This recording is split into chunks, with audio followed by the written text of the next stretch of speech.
Okay, so today, section 1-3, graphing linear equations. This is a lot of review from Algebra 1.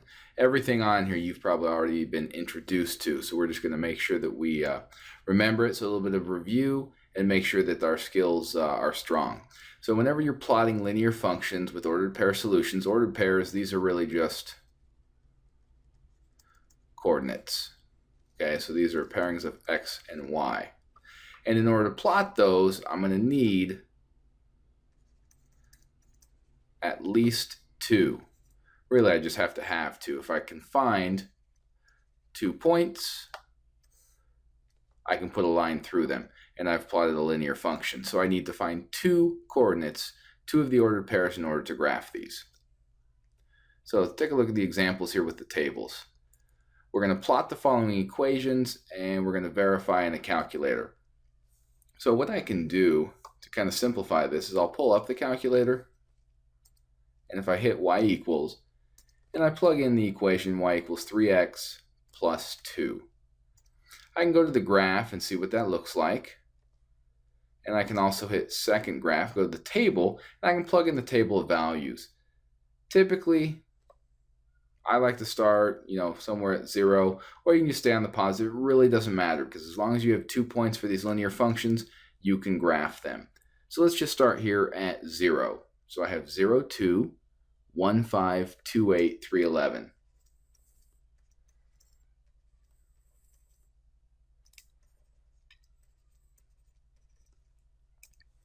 So I've gone ahead and put those into my table, and then the ordered pairs, or the coordinates for these, are the pairing of the x and y values.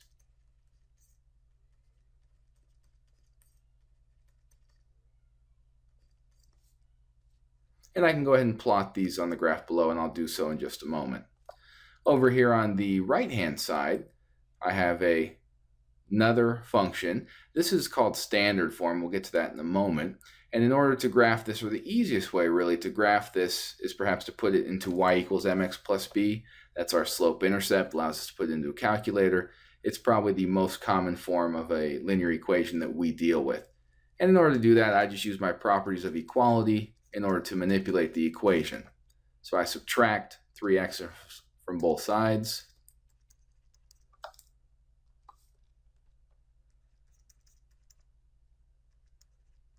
I'm going to go ahead and move that out front here, just so it looks like my slope-intercept form.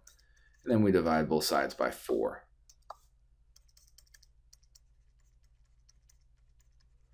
So I get y equals negative 3/4 x plus 4. Again, I can just pull up the calculator. I can go ahead and plot this one. I'll make a second graph, so I just punch down. If I want to put this stacked fraction in the calculator, I just hit alpha, y equals, enter. It's going to plug the numerator over the denominator, put in the stacked fraction, put the negative 3 on top, the 4, hit over. And I'm going to go look at the graph on that one. So if I plot the same input values, same x's, 1, 2, 3, 4, 0, 1, 2, 3, and I can plot the corresponding domains, which is 2, 5, 8, that's on the y1. So I move over here, and I have 3, 9/4, 3/2, 3/4.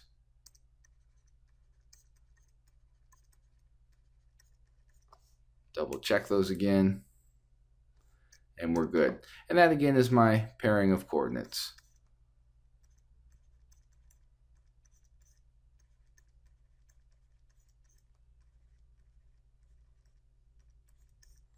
So if I come down to the graphs to plot those, to make sure I've done them correctly,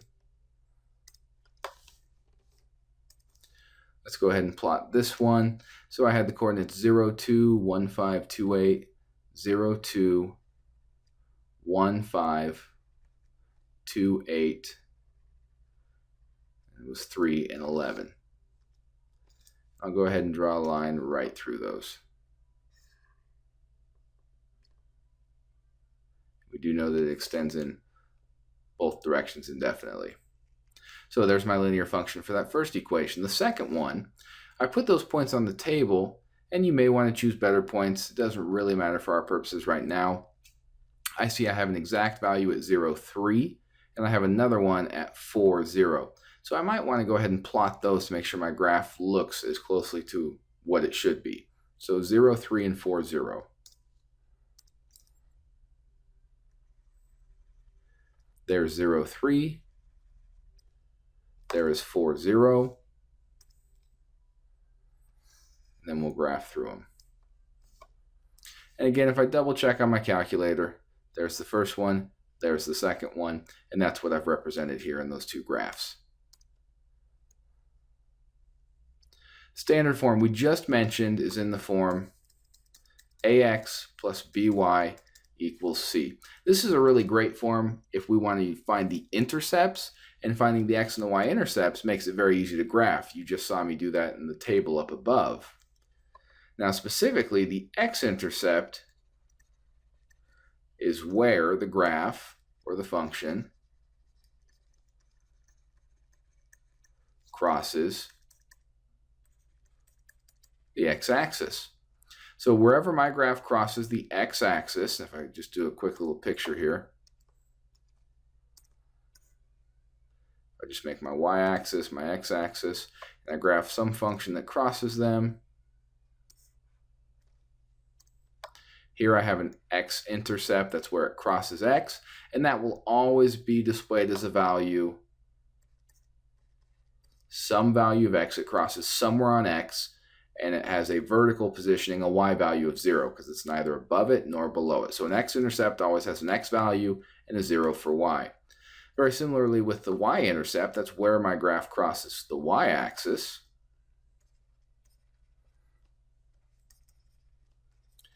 Where the graph crosses the y-axis, and it will have a value for y. Notice it's neither to the right nor to the left of the axis, so it's at 0 for x. So it will always have a value for y, but a 0 for x. So if you're looking at some coordinate, say 7, 0, you know that that is an x-intercept.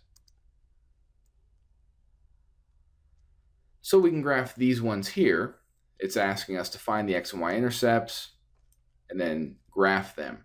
So if I want to do that, what do I know? Well, I know that y equals 2x plus 1. This is slope-intercept. So I know that I want to find the x and the y-intercept. Well, the first one from here, slope-intercept, is this one. This form shows me the y-intercept right off the bat. And I see that's at plus 1. So I know my graph crosses at plus 1. So now I just need to find the y-intercept, the x-intercept, in order to graph it. 2 points, I can draw my line.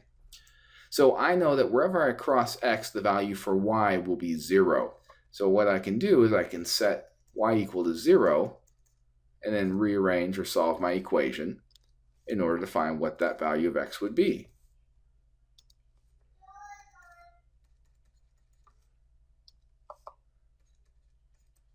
And I see that's actually going to be, it looks like, at negative 1/2.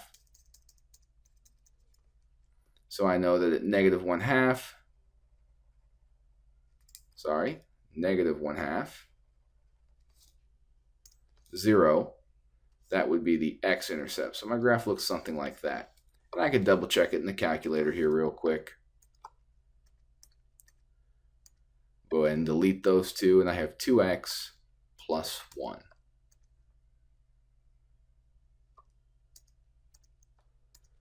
I can look at my table to verify points, and I see one of them is at 0, 1, and then I also see that it's going to cross again someplace between negative 1 and 0 because my sign changes here.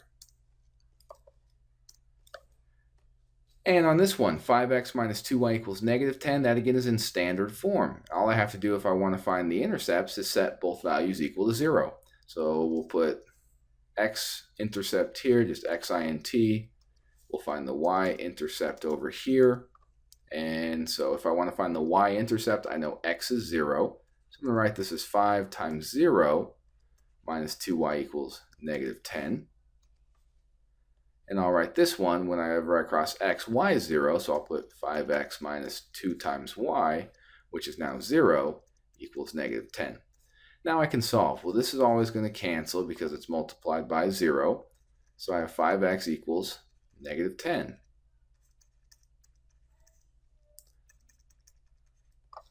So there's 1. This is going to cancel. And there's my other. So I have one of them at 5. And I have one of them at -2.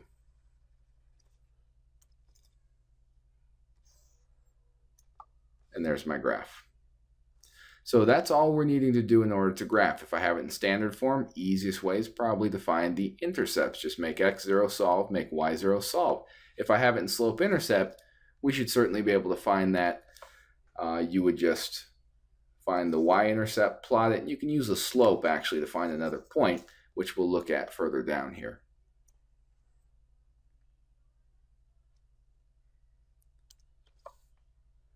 So this one has x over 2 plus y over 6 equals 1. Easiest way to do this is to just clear out all your fractions first. So how do I do that? Well, I know that if I multiply everything by a 6, I can clear out all the denominators. So I'm going to multiply that entire side, and if I do it to that side, I have to do it to this side. So that's going to get me 6x over 2 plus 6y over 6 equals 6. Those will cancel, reduce down to 1. This will become 3, so I have 3x plus y equals 6. So I haven't done anything. I've just gone ahead and multiplied both sides by a 6, which has kept the equality in this equation. So it's still remaining balanced because I've done the same thing to both sides. If I want to graph it, I can do that using the intercepts again. So I'll set this one equal to 0. So I'm just going to have y equals 6. So there's one intercept right here at y is 6. And then if I do the same thing but make the y 0, that goes away and I have 3x equals 6. And I get 2.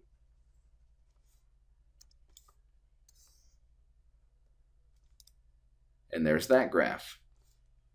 Again, I can always check this in my calculator. If I want to use that alpha y equals, I can input the stacked fractions.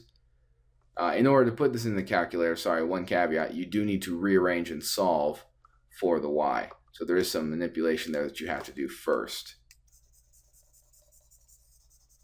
So if you wanted to check it, you're going to have to subtract both sides by x over 2, and then you're going to need to multiply both sides by 2. So again, you're going to come out with, or excuse me, by 6 rather, to clear that from the denominator, with y equals 3x, negative 3x, because we've moved it to the other side, plus 6.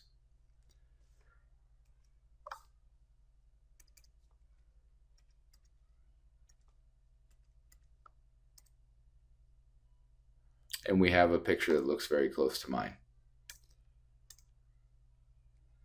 Vertical lines. Common point of confusion are horizontal and vertical lines and the equations for them. Easiest way I can think of to remember is that vertical lines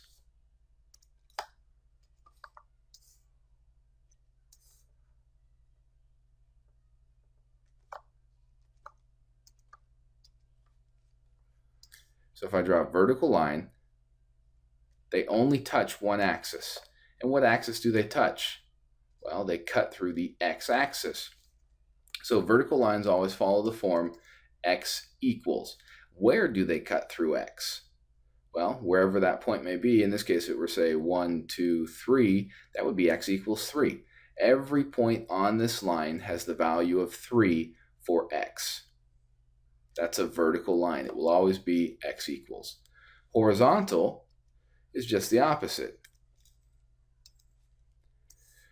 The only axis it will cut through is y. So it's always just the simple y equals. And where does it equal? Wherever it touches y at. And that point contains the same positioning. It's the same distance below the axis everywhere on the line, so it always holds the same y value. So it's just y equals whatever that value is. Okay, so if we're going to graph y equals 3, a way to do this is you just go to 3 on y. I'm going to mark a point. Now think about y equals 3. That means every point on this line is going to have a y value of 3. So if I start making it vertical, I notice that the x value is always 0, but the y value is going to continuously change. So again, the only axis this cuts through that it touches is going to be the y-axis, and it touches it at 3. So there is a horizontal line at y equals 3. If you graph that in your calculator, there you have. So if you're also always confused, you can always graph it in your calculator. If you see y equals 3, you'll always produce a graph that is what you should have. Now in this case, in order to graph it, I need to isolate the variable. So I subtract 2 from both sides, so x equals -2. If I were going to pull up my calculator and attempt to graph this, you'll notice that every option in here is y equals. The button's called y equals. There is no x equals in a calculator. You cannot make it graph a vertical line. Now there's certain programs, if you have them on the calculator, that will allow it to graph vertically. But if you try to input it in this calculator, you should quickly figure out, I'm not sure where that goes, which might be a dead giveaway that this is a vertical line, something your calculator cannot produce.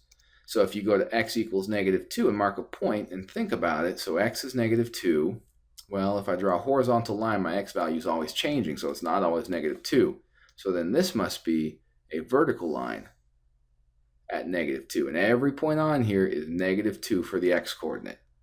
So that's how I remember vertical and horizontal lines. Which axis do they cut through?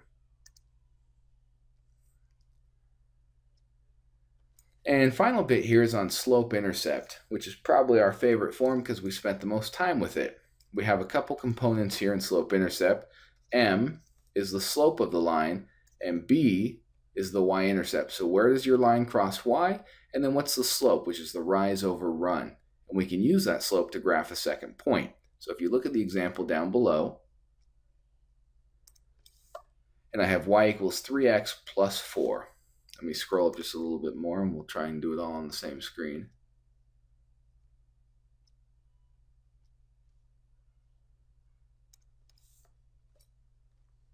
So y equals 3x plus 4. Well, it's already in slope-intercept form. The slope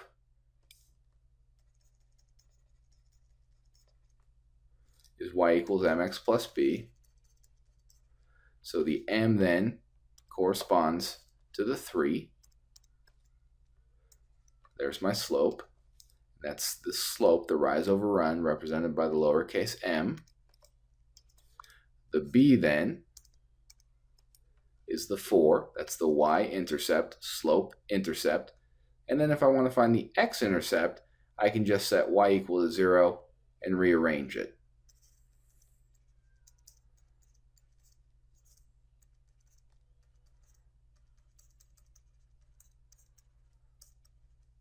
It looks like the x-intercept is -4/3. And then if I go to graph this, easiest way to graph slope-intercept is to graph the intercept. Crosses y right there. There's the y-intercept at 4. Then it has a slope of 3, which means I'll have to move up 1, 2, 3, and over 1. All I need is 2 points, but I'll do one more. 1, 2, 3, and over 1.